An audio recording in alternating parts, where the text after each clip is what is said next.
Bon, il y a Mika qui nous attend. Pour le rugby, on va évoquer la nouvelle défaite du 15 de France. Ah, on a oublié la fameuse tradition. Hein. Ouais, Quand il y a ouais. une défaite, t'appelles Mika. Non, c'est pas vrai. Parce que Une fois, c'est arrivé une fois. ils on a dit étaient qu'une désolés, fois, on a dit qu'une fois, donc, voilà, pas notre faute. Bon, on accueille Mika qui est avec nous en ligne sur les antennes d'MNG Radio. Salut Mika. Moi, je parle que foot ce soir. Il a abandonné, c'est bon. Alors, le PSG, qu'est-ce que t'en penses, Mika? KO debout. Franchement, je sais pas si entre supporter du PSG et un supporter du 15 de France, c'est kiff-kiff là. Non, on est ensemble, les amis. C'est la même c'est- loose. Ah ouais. C'est la loose. La fédération de la loose, elle est contente. Ah, c'est Ça, clair. c'est pas mal. Bon, Mika, après la victoire contre l'Écosse, retour au quotidien à une nouvelle défaite face à l'Irlande qui était quand même prévisible. Ouais, c'était prévisible dans le sens où on savait que l'Irlande chez eux voulait faire un gros match pour se rassurer. Là, en fait, d'habitude on parle de défaite encourageante. Là, c'est même pas une défaite encourageante, je pense qu'on a touché le fond parce que faut pas s'arrêter au score. En fait, 26-14, on pourrait se dire que l'écart est pas si grand. Non. Mais en fait, en vrai, sur le match, il n'y a pas eu photo. Sur la première mi-temps, parce que moi je me suis arrêté qu'à la première mi-temps, la deuxième mi-temps, ça servait à rien. Tu m'étonnes. J'ai fait autre chose Après, de je suis ma parti vie, me mais coucher. sur la première mi-temps, je crois qu'on a atteint les 89 possessions de balles pour l'Irlande. Je crois que même au foot, on voit pas ça sur les grosses équipes. C'est-à-dire qu'en fait, on a touché la balle sur les renvois. Voilà, c'est clairement ça. On s'arrête là. Après, voilà, derrière, il n'y a rien eu. Oh mon dieu. On a défendu et puis après on s'est fait concasser petit à petit et puis on a plus vu le jour. La seule fois où on a pu voir le jour, c'est les 20 dernières minutes quand l'Irlande a décidé d'arrêter de jouer. Où ils nous ont laissé un peu la balle. Je pense que l'Irlande c'est un peuple gentil, ils font dans le social. Hein. C'est ça. Ils font un peu une Tu me équipe le de vois, France ils ont fait du désœuvrée social sur les et- 5 dernières minutes. Excuse-moi, Mika, j'ai pas vu le match, hein, donc tu vas me résumer le match. Et waouh, en fait, ouais, C'est assez humiliant, je crois. ouais, Mais T'as dit justement que l'Irlande avait arrêté de jouer. Ouais, ils ont arrêté. Putain, mais. Ouais, Non, mais il y a Tu eu. te rends compte de Si cette tu phrase veux, ou quoi? l'Irlande, si tu veux, ils avaient un objectif, si tu veux. Ils ont marqué le 4e essai qui est synonyme de bonus offensif pour le tournoi, parce que pour avoir le bonus offensif, faut avoir marqué 4 essais. Donc ils ont joué leur jeu jusqu'à marquer ce 4e essai. Et après, voilà, c'est pas comme s'ils avaient fait exprès, mais indirectement, tu ralentis parce que t'as pas envie de faire les efforts, t'as pas envie de te blesser, tout ça. Et derrière, la France, vu qu'il y avait un minimum de courage derrière, ils se sont servis des erreurs en fait irlandaises pour pouvoir marquer les essais. Mais les 2 essais qu'on marque, c'est à la 77e et à la 80e. Eh oui, hein. C'est Faut pas se c'est 5 leurrer, dernières c'est minutes. vraiment la fin de match. Hein. Ouais, parce qu'il faut pas. Et tu fais bien de le rappeler, Mika. C'est 26-0 jusqu'à la 77, quoi. C'est ça, hein, C'est l'horreur. 26-0, et C'est un on a truc pas- de dingue. Et on n'avait rien fait du match. On n'avait rien fait à part défendre. On n'a même pas réussi à avoir l'agressivité nécessaire pour contrer les Irlandais sur les phases de ruck. Je sais pas, mais tu le sais que l'Irlande, c'est là où ils sont forts, c'est sur les rucks. Même l'arbitrage, il s'est laissé avoir parce que il y avait des fautes de partout. On voyait des mecs qui restaient au sol, les mecs se relevaient pas, ils contestaient n'importe comment. Mais en même temps, c'est le jeu. Et vu que les Français réagissaient pas derrière ça, mais même l'arbitre, il s'est laissé tenter. Il a dit, wow, tant qu'à faire, en avant. Hein. On n'est plus à 10 points près. Allez, vas-y, go, quoi. Oh, Ah, Mika, mais c'est bon, on l'a bien compris, hein, ce match est pas à retenir du côté de l'équipe de France. Mais est-ce qu'on peut déjà dresser un bilan? Alors, il y a le match contre l'Italie lors de la dernière journée, mais est-ce qu'on peut déjà dresser un bilan? Quel adjectif tu veux donner? Même pire. Tu crains pire contre l'Italie? Quand la dernière place. Non, c'est pas possible. c'est pas possible. Non, mathématiquement, Non, la c'est cuillère pas de bois, on possible. l'aura pas. Ouais, non, on sera pas dernier. Non, Mais, ouais, ouais, voilà. Mais est-ce qu'il y a... Des fois de face à l'Italie. Ouais, là, c'est en plus, c'est à Rome, hein. Donc, Ah, ça a quand été même pas. compliqué. Oh, on sait pas. Mais, Ah. mais Mika, on est vraiment pas sûr. est-ce qu'on peut dresser un bilan déjà des 5 premiers matchs? Enfin, qu'est-ce qu'on peut tirer de ce tournoi, que ce soit positif, bon, négatif, oui, mais est-ce qu'il y a des trucs positifs quand même à retenir de ce tournoi des destinations? Bon, on va tenter. Hein.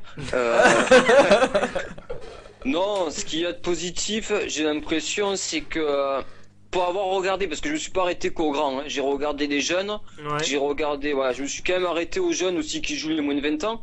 Et les moins de 20 ans, il y a quand même quelque chose derrière. Il y a un plan de jeu, il y a des jeunes joueurs qui arrivent, qui poussent. Et je pense qu'il y a une génération, si tu veux, qui est là et qui est présente et qui peut redresser la France.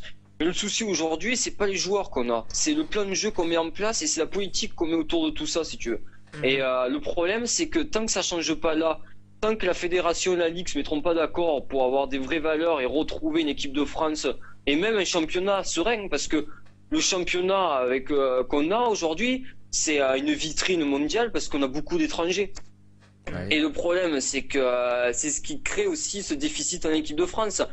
Le jeune Ntamak qu'on voit, ces jeunes Ramos, tout ça. Par exemple, le jeune Ramos à l'arrière qui a joué, il s'est fait connaître comment? Pas parce que Toulouse l'a fait jouer, parce qu'il est parti de Toulouse pour se faire prêter un club de Pro D2.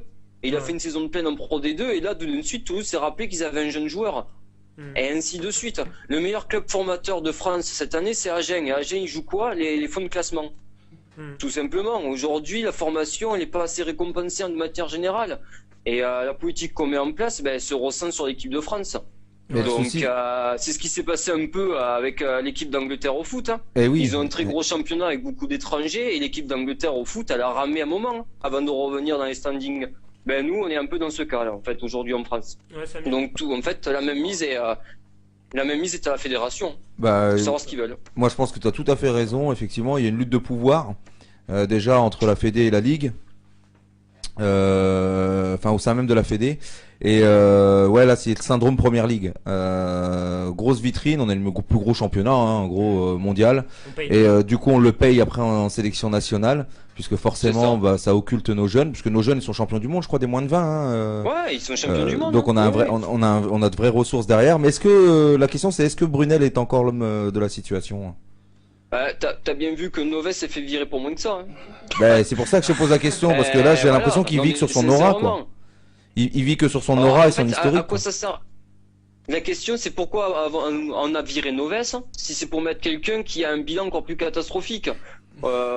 Aujourd'hui, on a voulu faire tout dans le vite, et j'ai l'impression, moi c'est mon impression, mais je pense on est toujours dans ce truc où on place les petits copains, et puis tant que ça fonctionne, enfin, si on peut dire fonctionner, tant que ils peuvent se placer, continuer, ça va le faire. Mais là, qu'est-ce qui va se passer? Ça va aller jusqu'à la Coupe du Monde. À la Coupe du Monde, bon, on va se faire exploser, on va revenir à zéro. Et dans 4 ans, si on fait rien, on refera pareil. Sauf qu'en 2023, c'est chez nous la Coupe du Monde. Et là, tu verras que comme par hasard, il va y avoir des choses qui vont changer. Ben oui, justement, là, parce qu'il n'est pas encore trop tard, mais si on veut bien préparer cette échance de 2023, il va peut-être falloir s'enlever les doigts, là, tout de suite, quoi. Enfin, c'est dès cette année. C'était tout de suite, hein. C'était dès le tournoi de destination. C'était dès là qu'il fallait s'y mettre, quoi. Nous, Mika, nous, on a vécu une désillusion à domicile. Je pense que là, pour une grande compétition à domicile, l'équipe de France ne peut pas faillir. Voilà, à la maison, je pense que ça va être très compliqué. C'est très compliqué. Mais c'est inconcevable. Voilà, c'est juste pas possible, en fait, que voilà, l'équipe de France s'effondre totalement. Donc, mais est-ce que pour pallier à ça, il n'y a pas des solutions radicales à prendre et peut-être aller jusqu'au quota? Mais il y en a, je pense qu'il y a des solutions si tu veux, mais en fait les solutions, il faut déjà qu'elles viennent d'en haut. Parce que l'équipe en elle-même, tu peux mettre tous les joueurs que tu veux, tu peux mettre même les champions du monde des moins de 20 ans, tu peux les mettre dans les mêmes conditions, ça va rien donner si tu veux. Les problèmes, ils viennent d'en haut. Ils viennent que la fédération, pour moi, la fédération ferme les yeux sur ce qui se passe parce que il y a une politique à mener et tant que les mecs sont en place, ils ont pas trop envie de se faire chier. La ligue, ils peuvent pas se voir avec la fédération, du coup, tous les ans, les règles elles changent, on met des joueurs à disposition, on les met plus, on va communiquer avec les coachs, en fait, on s'en fout, on prend des joueurs, en fait, on les veut plus. En fait, même les joueurs, ils sont un peu perdus dans cette histoire, et même les supporters sont perdus parce que il y avait quand même pas mal de Français qui sont venus en Irlande. Et de ce qui est ressorti, en fait, c'est qu'ils sont venus en Irlande pour siffler les joueurs français. Ben, je trouve que ça fait cher quand même le déplacement. Ah oui, c'est sûr. Mais j'avais une dernière question pour toi, Mika. On a bien compris, il y a un problème au niveau institutionnel et au niveau des dirigeants du rugby français. Est-ce que aujourd'hui, c'est pas l'affront aussi pour Bernard Laporte, qui est le président de la Fédé? Voilà, c'est un personnage très médiatique. Voilà, il a mené une campagne où vraiment il a fustigé le système en place. Et depuis qu'il est là, j'ai pas l'impression qu'il y a énormément de changements. Alors, toi qui suis ça de près, comment tu vois le travail justement de Bernard Laporte depuis qu'il est là?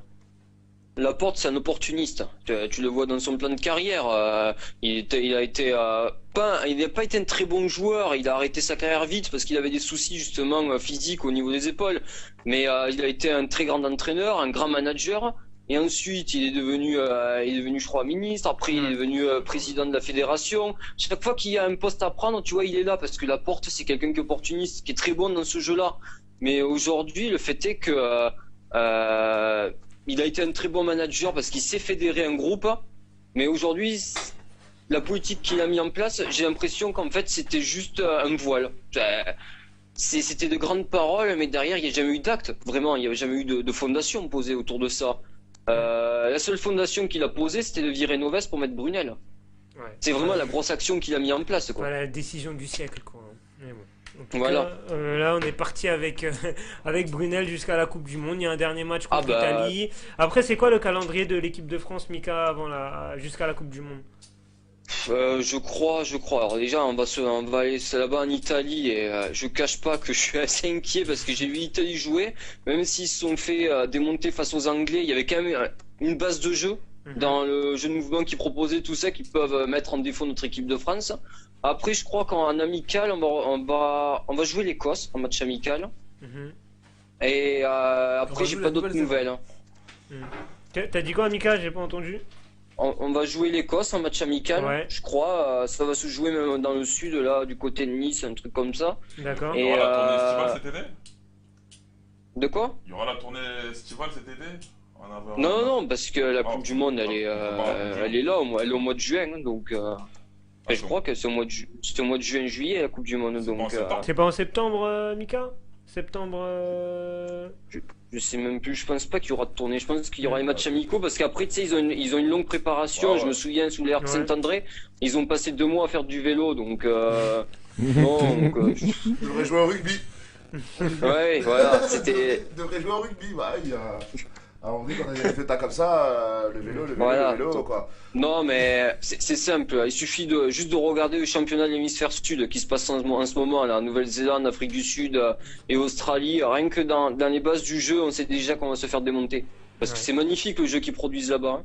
C'est en termes de technique puis même, c'est physique, mais c'est un autre physique. C'est vraiment, c'est des athlètes, quoi. Ça court partout, ça se déplace partout, et nous, on est incapable de le faire. Et quand on va recevoir même l'équipe d'Argentine, là, je vais regarder le match, mais avec les mouchoirs. Hein. Bon, en tout cas, Mika, on te retrouve pour débriefer le dernier match des Bleus face oui. à l'Italie. En espérant quand même une deuxième victoire pour notre équipe de France. Ouais, on espère, ça leur ferait du bien en tout cas, au moins Ouais. pour les joueurs, je leur souhaite pour les joueurs en fait. Oui, voilà, exactement. Bon, Mika, on te souhaite une bonne soirée. Hein, Eh ben vous aussi, et Bonne soirée puis à toi, on se Mika. retrouve très bientôt sur nos ondes. Essaie pour de évoquer dormir le quand rugby.